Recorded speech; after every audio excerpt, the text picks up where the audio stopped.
To be or not to be? That is the question. All the world's a stage, the men and women merely players.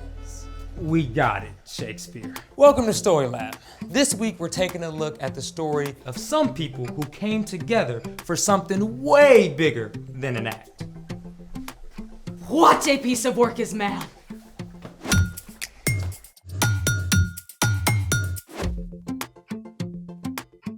Hey, I'm Carter. And I'm Skylar. We're talking about the way God created us to work with others. And the things we can do better together. Like...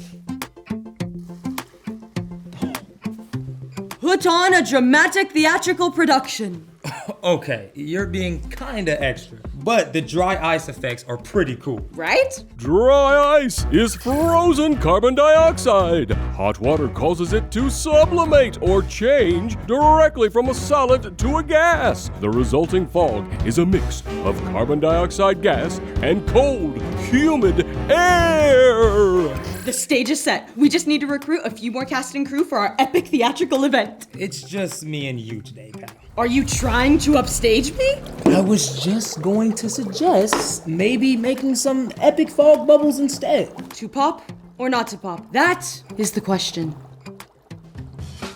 Let's make it! Okay, the first thing you need for your epic fog bubbles is dry ice. Now, dry ice is actually negative 109.3 degrees Fahrenheit. So always use thick gloves and make sure you have a grown-up to help you.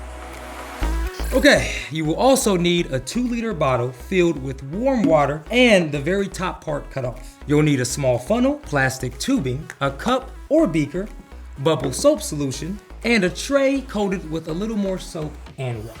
Okay, Maestro, how do we do this? Step 1. Mix equal parts soap solution with water in the cup or beaker. Step 2. Fit the funnel into one end of the tubing. The stage is set. Exactly. Step 3. Drop the dry ice into the 2-liter bottle and add water. Don't forget your glove.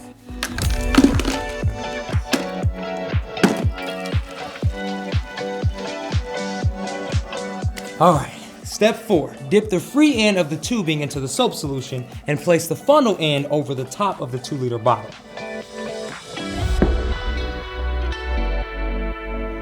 Whoa! Ooh, can I pop it? Yeah, be my guest. Now let's use the big one. Whoa! See that? That's crazy. It's like cloudy. Whoa. Look at the smoke coming through. Look how big they're getting. It's like the carbon dioxide and the cold, humid air are teaming up with the soap solution to create these special effects for us. Now that's some cooperation I can get behind. Speaking of which, it's time for... The story before the story. Today, we're in the book of Luke. Luke wanted to clearly record the story of Jesus. From the very beginning, when people turned away, God had a plan to rescue us. At the perfect time, God sent Jesus, God's very own son, to live among us as a human. Jesus was born and grew up like an ordinary kid. He became wiser and stronger and more pleasing to God and others. When Jesus was about 30, he was baptized by his cousin John. God's voice spoke from heaven saying, "You are my son, and I love you. I am very pleased with you." Soon after this, Jesus began traveling and teaching and gathering followers. Which is where our story starts. Take it away. Hey everyone, I'm Brian. When Jesus started to travel and teach and heal people, he could have done it completely on his own. I mean, after all, he's God's son, right? But instead, Jesus chose to work with a group of ordinary, everyday people we know as the disciples. Come and follow me. Jesus expected his disciples to spend their time with him, to become more like him, and together to do the work that he did. It would have been easy to choose people who were all alike and could get along with no problem, but that's not what Jesus did. One day, Jesus went up on a mountain to pray. In fact, he spent the entire night talking with God. And when morning came, Jesus called the crowd who had been following him and chose 12 men to be his disciples. Simon Peter and Andrew, James and John, Philip, Bartholomew, Matthew, Thomas, James, son of Alphaeus, Simon the Zealot, Judas, son of James, Judas Iscariot. Let's zoom in now and take a look at some of these guys. First off, we've got Simon Peter and Andrew and James and John. All four of them were fishermen. Fishermen at this time were hard workers, but often gruff and rugged, not the kind of person you would want maybe at a dinner party. Plus, they were two sets of brothers. I mean, do you always get along with your siblings? Yeah, didn't think so. Hey, quit shoving! You're in my way! Jesus knew exactly what these men were like, but he borrowed Peter's boat to teach from, and then instructed Peter to throw out his nets in the same place he'd caught nothing all night. The men caught so many fish, they almost sunk the boats. Go away from me, Lord.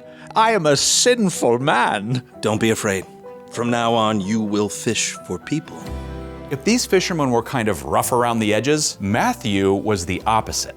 Matthew was a tax collector who worked for the Romans. He was in charge of taking money from the Jewish people to give to their enemies, and he probably took extra for himself. No one liked tax collectors, so it would have been shocking when Jesus walked right up to Matthew. Follow me. Jesus even went to dinner at Matthew's house. While Matthew worked for the Romans, one of the other men who Jesus called hated the Romans. Simon was likely part of a group called the Zealots. Now, the Zealots were revolutionaries who wanted to overthrow the Romans using violence. They believed the Messiah would help them do that. Rough fishermen, an upper-class tax collector, a fiery revolutionary? Imagine including all of these different people in a group project together. We don't know a lot of details about the other disciples, but you can bet they had their own quirks. Jesus even included a man he knew would end up betraying him, Judas Iscariot. And it wasn't only men who followed Jesus. Women traveled with and learned from him too. There was Mary Magdalene. She had been controlled by spirits who weren't from God, and Jesus healed her completely. A woman named Joanna followed Jesus too. She was married to the man who was in charge of the king's household. Other women learned from Jesus, including one named Susanna. Now, not only did these women spend time with Jesus, but they also gave their own money to support Jesus and the disciples.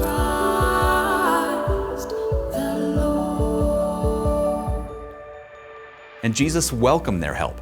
Women and men, people from all different backgrounds, people who would never have talked to each other on the street, Jesus invited them all to join him. Jesus knew that the more time these people spent with him, the more they would become like him, and the more they could lay aside their differences to work together. The end.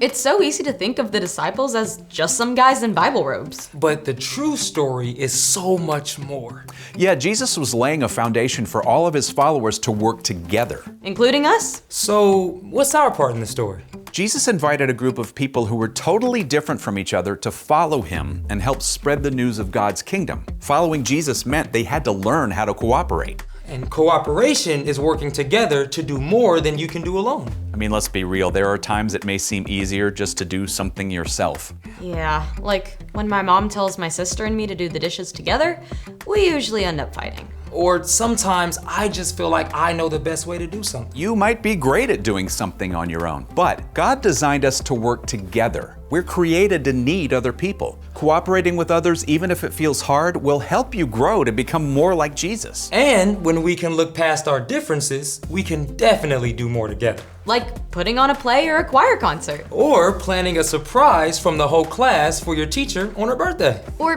even just working with your family to get the house cleaned up before company comes over. If you don't feel like cooperating all the time, that's okay. You can ask God to give you peace and patience to work together. Yeah, and sometimes cooperation can actually be a lot of fun. It's been a blast cooperating with you guys. Right back at you. See you next time. So, here's the thing. Jesus wants us to work together. Whether you're acting out a story, Helping plant a community garden, cleaning up the kitchen after dinner, or doing an awesome science experiment. ooh, can we make an ultra super giant bubble this time? Let's find out.